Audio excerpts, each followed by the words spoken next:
Suivez du lundi au vendredi à partir de 8h du matin sur la Radio-Télévision Nationale d'Haïti, Mise au Point. Mise au Point, un espace de rencontre, d'échange, d'analyse qui vous invite à cerner les dessous de l'actualité. Mise au Point, le rendez-vous matinal qui vous invite à faire le point.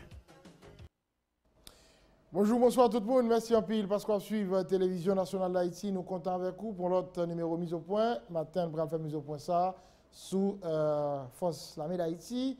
Et là, il y a plusieurs rencontres qui vont suspendre fête. Et même le ministère des Forces qui a annoncé qu'il y a pu recruter des jeunes pour capables d'intégrer cette nouvelle force armée.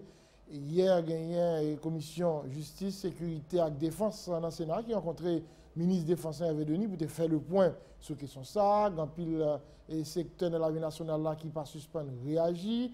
Une armée haïtienne pour faire qui ça, qui armée pour qui pays, qui ça aujourd'hui a nous besoin effectivement pour nous arriver à faire une véritable force armée d'Haïti ou bien remobiliser force armée d'Haïti puisque la Constitution nous a toujours prévoit ça. Alors c'est autant de points pour l'aborder avec un conseiller dans la question de défense qui bien indiqué pour aider nous faire cette réflexion ça aujourd'hui, professeur de droit international, professeur James Boyard, qui a accepté de répondre à une question aujourd'hui. Professeur, c'est un plaisir pour nous un matin sur TNH. Bonjour Serginho, c'est un plaisir pour moi, comme toujours. Parfait. Alors, il y a un qui a dit que professeur Boyard n'est pas dans l'armée, et puis il va parler d'une force armée pour qui ça? Oui, évidemment, mais on a parlé de l'armée, notamment des questions de défense, ce n'est pas seulement militaire qui a une expertise dans le domaine, il y a notamment de plus en plus de civils, des universitaires qui étudient des questions, surtout des questions de défense. Et de mon côté, j'ai 3 diplômes de master dans le domaine de la défense uniquement. J'ai un diplôme de master au Collège interaméricain de défense aux États-Unis, à Washington, un magistère en défense et sécurité hémisphérique, l'Académie d'études politiques et stratégiques de Chili, et j'ai 2 en relations internationales, défense et sécurité internationale à l'université Jean Moulin, Lyon 3 en France. Alors, et puis, vous sont ressources pour nous faire l'armée, c'est la fête. Bon, plus ou moins, d'autant plus que je travaille à titre de conseiller et l'EOT remettait sous pied le ministère de la Défense, autant de l'ancien ministre ou l'ancien sénateur Joisil, qui à l'époque avait la charge du ministère. Et à l'époque, j'ai participé et tant d'autres, par exemple avec le colonel Neptune, le colonel Rébu, dans l'élaboration de tous les documents de méthode du ministère de la Défense. Qu'il s'agit du plan d'action du ministère de la Défense, qu'il s'agit du projet de création du corps de génie militaire, qu'il s'agit du projet de service civique mixte obligatoire, qu'il s'agit de la création d'une direction de renseignement militaire. C'est autant de projets dans lesquels j'ai participé et de manière très substantielle. Parfait. On a parlé de l'armée, de qui ça on a parlé? On a parlé de l'armée, on a parlé d'un concept d'abord, parce que l'armée ce n'est pas un simple regroupement d'hommes en armes. C'est un concept qui est structuré autour d'une doctrine d'emploi. Donc, en dehors de cette doctrine d'emploi, tout corps armé n'est pas forcément une armée. Et doctrine d'emploi de l'armée, c'est une doctrine d'emploi qui est universelle, qui est partagée par l'ensemble des forces armées des pays étrangers. Malheureusement, c'est parce que Haïti, ou l'armée haïtienne de l'époque, pas partageait cette doctrine d'emploi qui fait que l'armée a échoué et que n'a pas existé, alors que y a d'autres armées qui étaient impliquées dans la violation des droits de l'homme de manière très grave, telles que l'armée brésilienne, l'armée argentine, qui jusqu'à présent existaient. Yo même yo prend un temps sous yo même pour yo former tête yo à la nouvelle doctrine d'emploi de l'armée qui fait que l'armée supposée pour un recul par rapport à la politique. Ça, c'est la doctrine d'emploi. La doctrine d'emploi, c'est cette doctrine qui précise, qui consacre les fonctions statutaires de l'armée. Et cette fonction statutaire, ces missions doivent être partagées par l'ensemble de la hiérarchie et des éléments de base de l'armée. Qu'est-ce qu'a fait la doctrine ça? Eh bien, c'est justement là mon souci par rapport au plan de restructuration des forces armées d'Haïti. Parce que si nous retournons avec l'armée, c'est-à-dire nous retournons avec une nouvelle armée, pas remettre en place l'ancienne FADH. Donc, la première chose, c'est d'avoir une doctrine d'emploi, de préciser la doctrine d'emploi de l'armée. Donc, la première chose, ce n'était pas de verser dans le recrutement et des éléments de base de l'armée. Donc, ceci dit, les nous avons politique, les nous avons plan stratégique ou bien les nous avons plan d'action.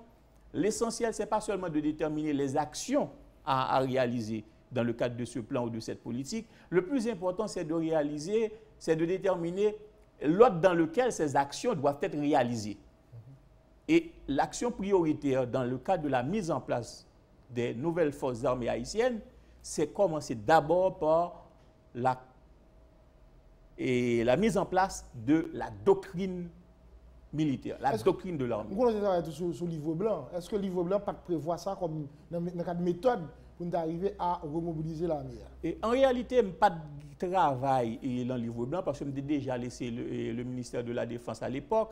Même écrit effectivement un texte qui était publié dans Nouvelliste sur l'élaboration du livre blanc. Effectivement. Maintenant, qui est-ce qui a réfléchi sur cette doctrine?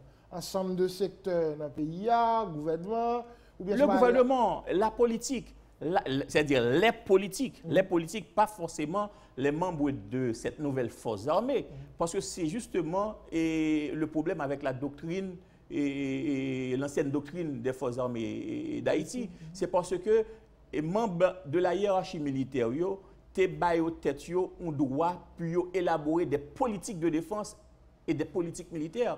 Alors qu'à chaque fois que nous avons élaboré des politiques, c'est au gouvernement élu démocratiquement qui a justement cette prérogative dans l'élaboration et la conduite des politiques.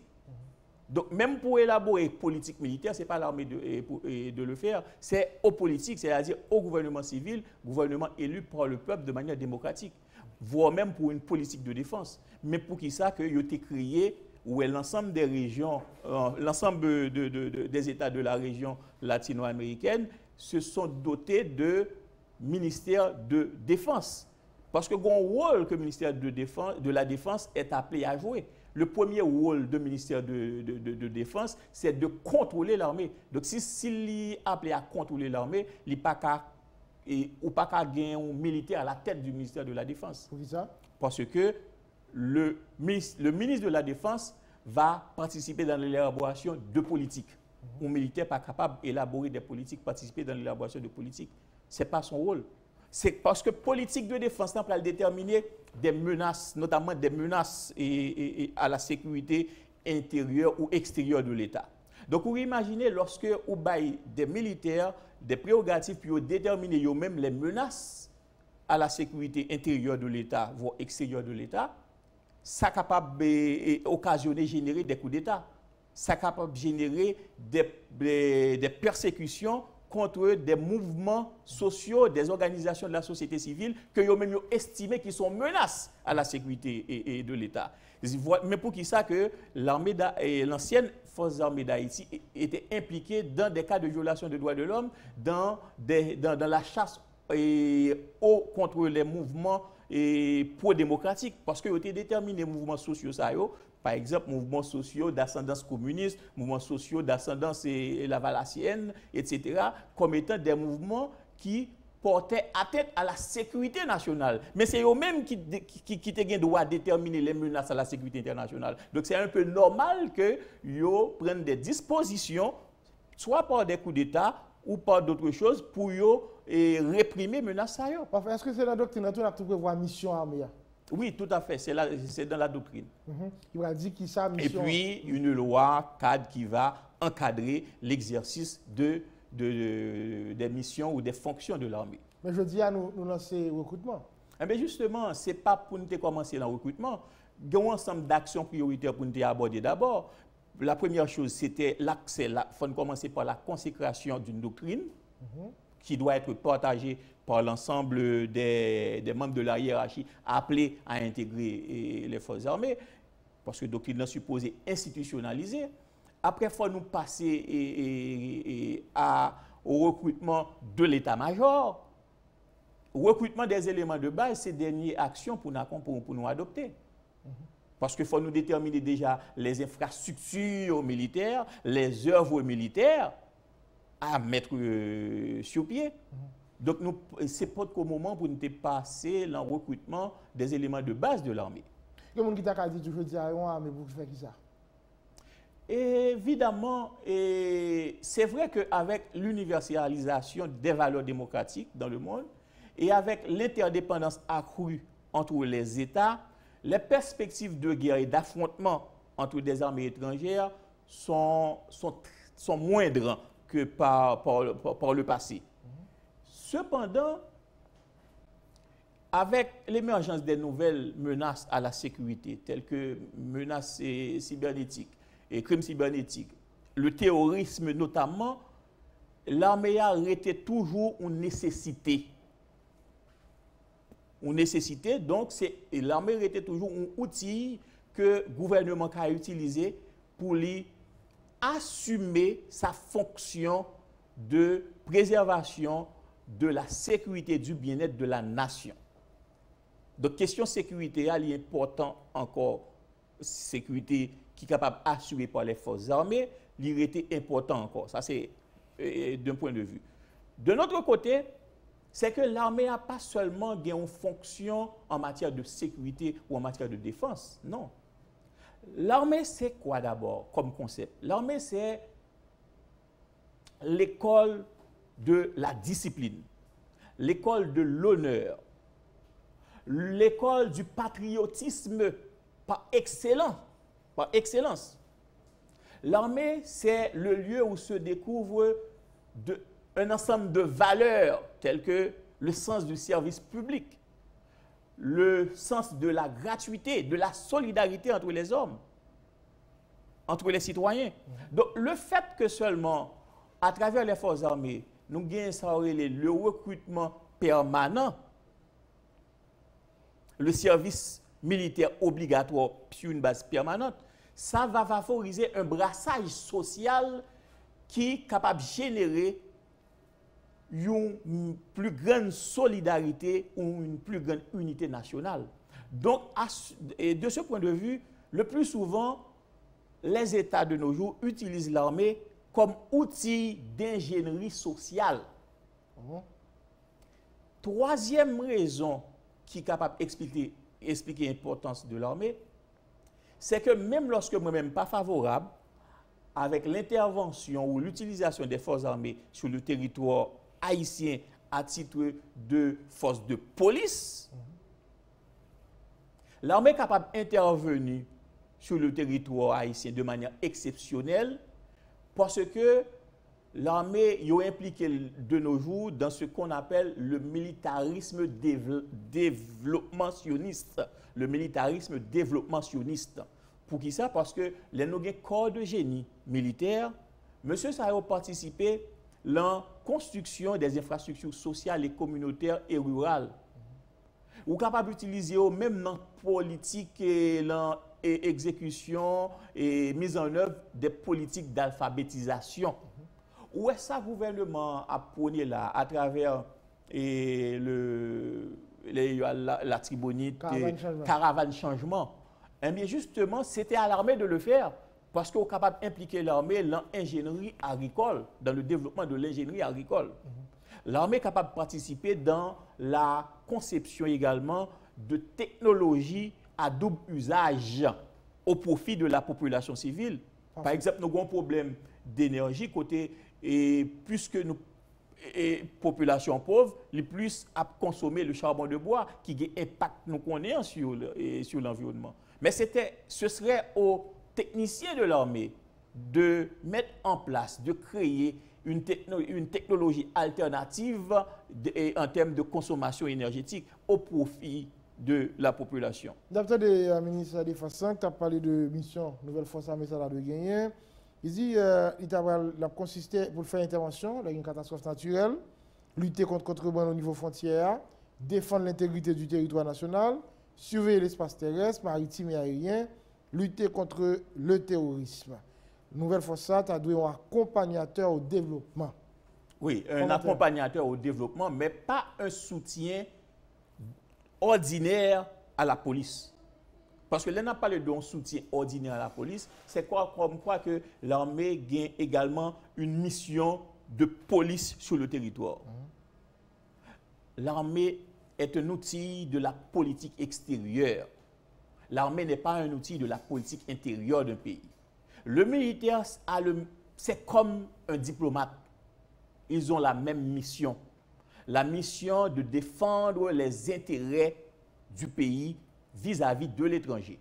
La seule différence, c'est que le diplomate défend les intérêts du pays par voie de négociation, par voie pacifique, alors que le militaire défend les intérêts du pays à l'étranger par les armes. D'accord? Mais ils ont la même mission. Cependant, de manière exceptionnelle, on a utilisé l'armée comme soutien aux forces de sécurité, aux forces de police. De manière exceptionnelle, mais pas de manière ordinaire. Puisque c'est de manière exceptionnelle qu'on a utilisé les forces armées, c'est seulement en temps de crise, en temps de troubles majeurs, ce qui fait que le déploiement de l'armée sur le territoire à titre de force de sécurité intérieure doit être encadré par des règles législatives et des actes adoptés par l'exécutif de manière exceptionnelle. Encadré pour ça parce que c'est acte ça qui va déterminer le lieu dans lequel sur le territoire dans lequel l'armée pourra intervenir. Pourquoi? Parce que si nous avons un trouble à Port-au-Prince, l'armée pas qu'à intervenir au CAI, il est seulement limité à Port-au-Prince. Ça, c'est une chose. Ce déploiement de l'armée sur le territoire doit être limité dans l'espace, mais limité également dans le temps. Parce que si le gouvernement estime que l'armée a besoin seulement de 3 mois pour lui mater tout ça, eh bien, l'armée ne pourra pas intervenir au-delà des 3 mois, de la période donnée, déterminée par le gouvernement et le Parlement. L'autre point tout cas pour réagir sur la question de l'armée, je crois que est-ce que pas plus intéressant que de renforcer la police là au lieu de nous remobiliser l'armée ou de construire le force de défense? Oui, c'est une idée de plus en plus qui est partagée par notamment les partenaires étrangers d'Haïti.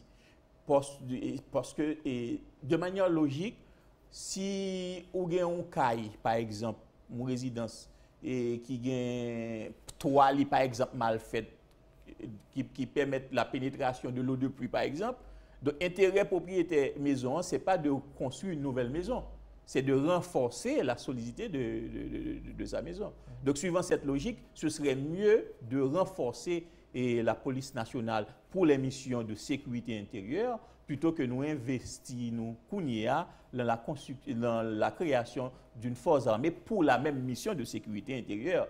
Donc, là, il y a un problème de logique là-dedans. Cependant, en dehors de la question de la sécurité intérieure, moi, je suis favorable à la création de l'armée pour que l'armée soit utilisée comme outil d'ingénierie sociale, pour l'armée, pour les forces armées, notamment le corps de génie militaire, pour utiliser dans ce que j'appelle le militarisme développementionniste. On va arriver avec la police là, il y a plusieurs pays partenaires d'Haïti qui aident nous dans la formation. En plus, dans le cadre de la police là, bon, même agents PNH tout. Et plusieurs pays, et presque un peu de fois, il y a des unités spécialisées qui reçoivent des formations spécialisées dans les pays. Là, maintenant, on gagne souterrain ensemble de petits messieurs sur l'Équateur. Il a qui, dans ces rivières, qui travaillent. Est-ce que nous allons faire problème, je dis, si nous allons décider de faire force de défense, nous allons intégrer petits messieurs ça la donne. Et puis, tout à l'heure, tu as parlé de nécessité pour qu'on ait une doctrine qui est bien définie. Est-ce que nous allons avoir des problèmes par rapport à ce qu'on va comme formation dans l'académie, qu'on va avoir pour former les jeunes pour eux, et ça, on recevoir même en Équateur. Pas de confusion, pas de problème de réflexe, pas de problème par rapport à ce qu'on va attendre de l'armée de manière générale, non? Non, évidemment, ça a toujours été le cas, autant des forces armées haïtiennes. C'est parce que le plus souvent, nous condamnons de manière précipitée les militaires haïtiens, alors que même lorsque le militaire a violé les droits de l'homme, eh bien, il ne fait que répondre à un réflexe institutionnel naturel. Et même des fois, il ne fait que répondre à un devoir. Donc, gens qui sont victimes de la question de démobilisation de l'armée, c'est plus militaire. Pour ça, parce qu'ils ont été formés pour intervenir d'une certaine façon. C'est ce qu'on appelle les règles d'engagement. Les règles d'engagement de l'armée, des forces armées, ne sont pas les mêmes que les forces de police. Parce que lorsqu'on parle de règles d'engagement, c'est les principes qui vont motiver l'utilisation de la force des forces de sécurité vis-à-vis des individus.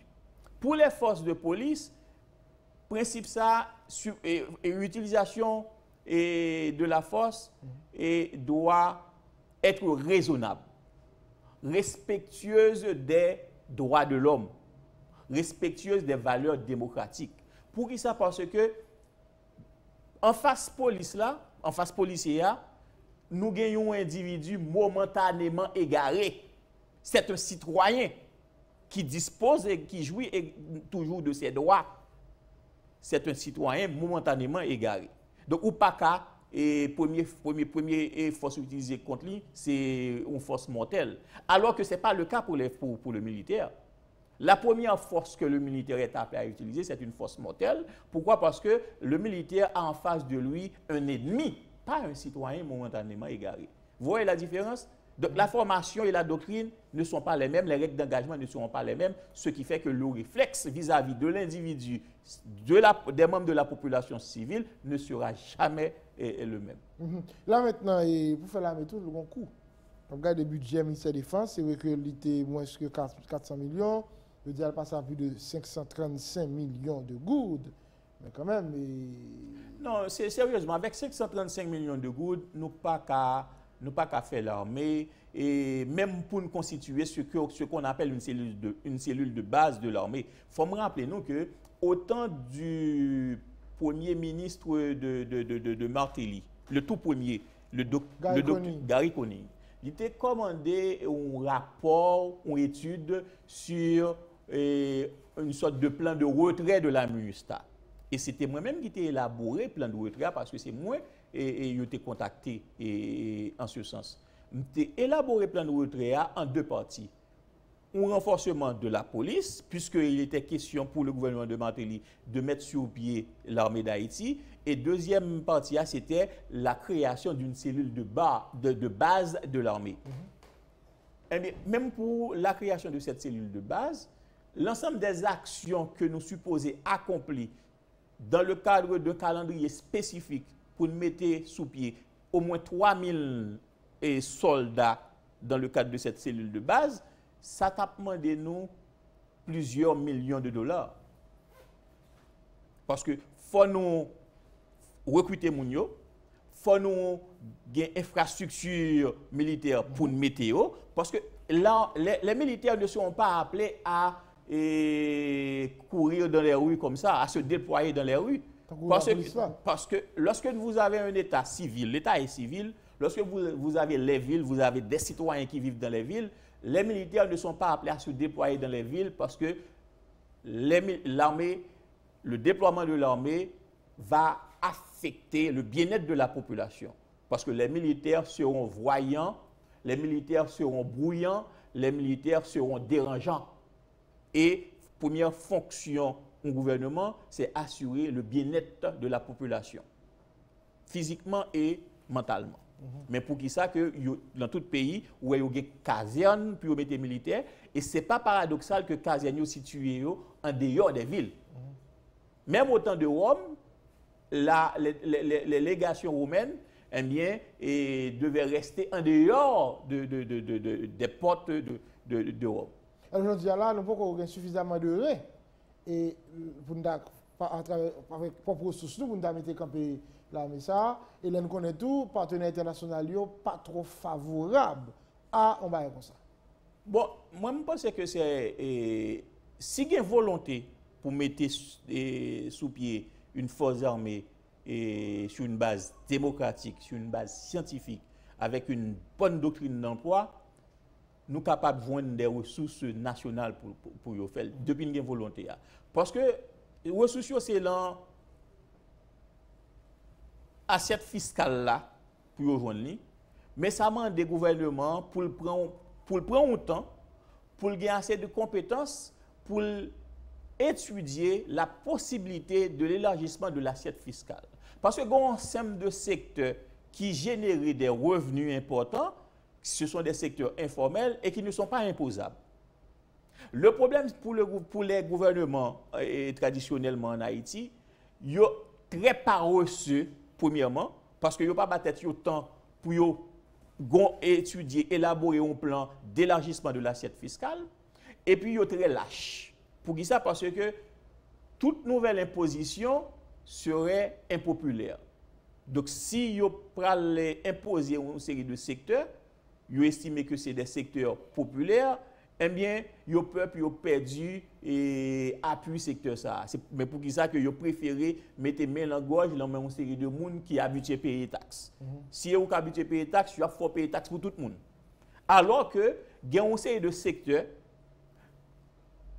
qui génèrent des revenus importants et qui ne sont pas formalisés dans l'économie haïtienne. Je dis là, c'est un projet qui, à long terme, je me comprends, c'est une suite démarche, mettez d'accord sur doctrine. Il faut mettre d'accord sur doctrine. D'abord, il faut mettre d'accord sur un plan d'action. Parce qu'il ne faut pas seulement, comme je disais tout à l'heure, de déterminer les actions à accomplir, mais également, le plus essentiel, le plus important, c'est de déterminer l'ordre dans lequel il faut accomplir, réaliser ces actions. Il faut mettre d'accord sur un plan d'action. Dans le cadre du plan d'action, il faut mettre d'accord sur une doctrine d'emploi le plus important. Et troisième chose, il faut mettre d'accord sur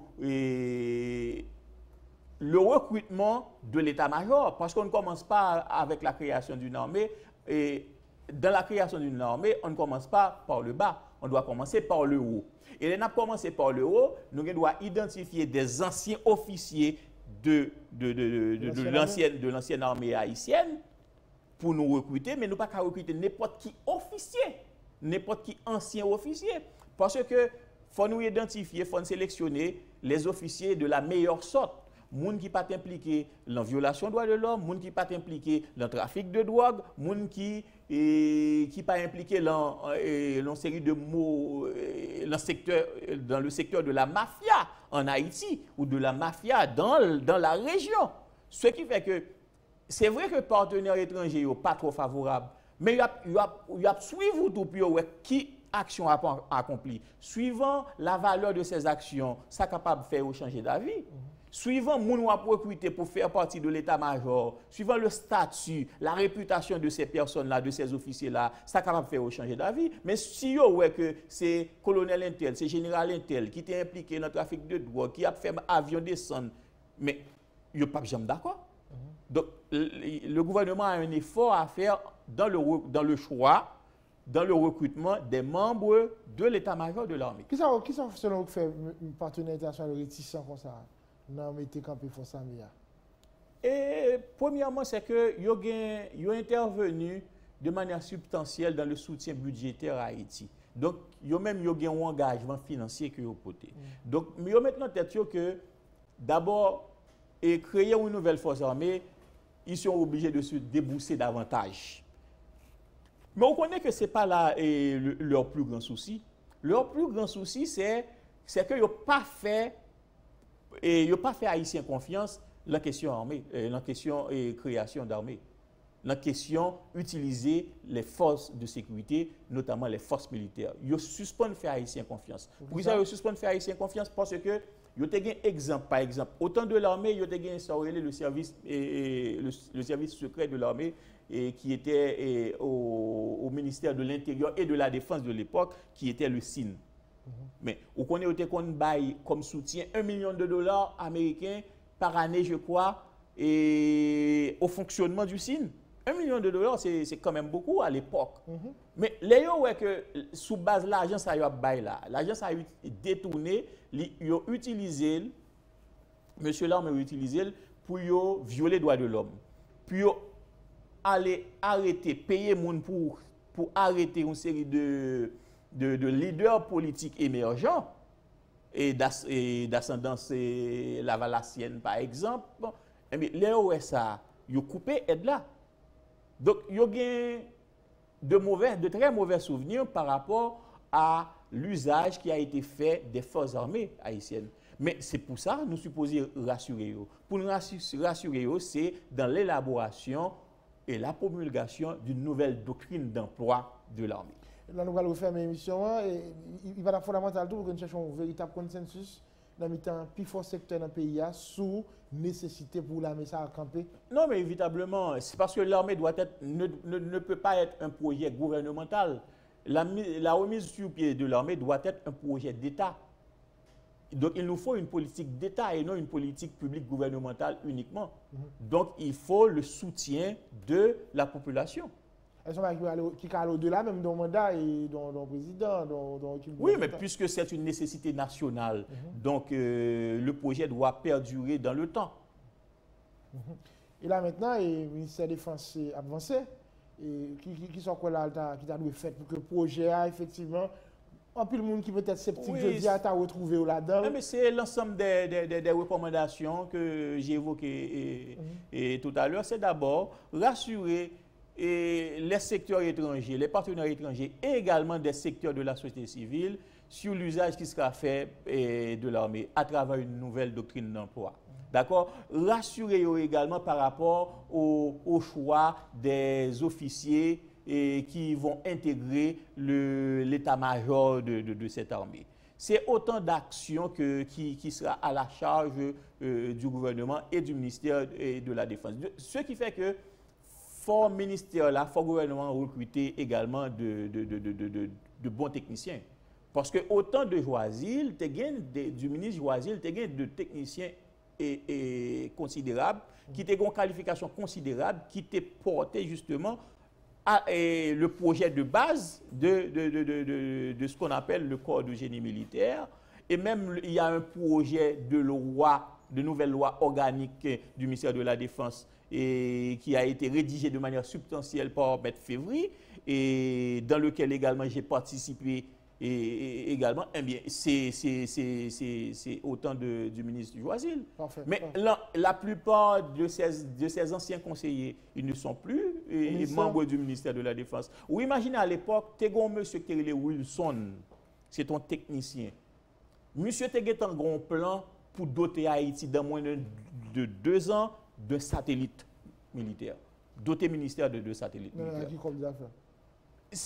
L'étude a fait que ça n'a pas coûté plus que 6 millions de dollars. Ah bon?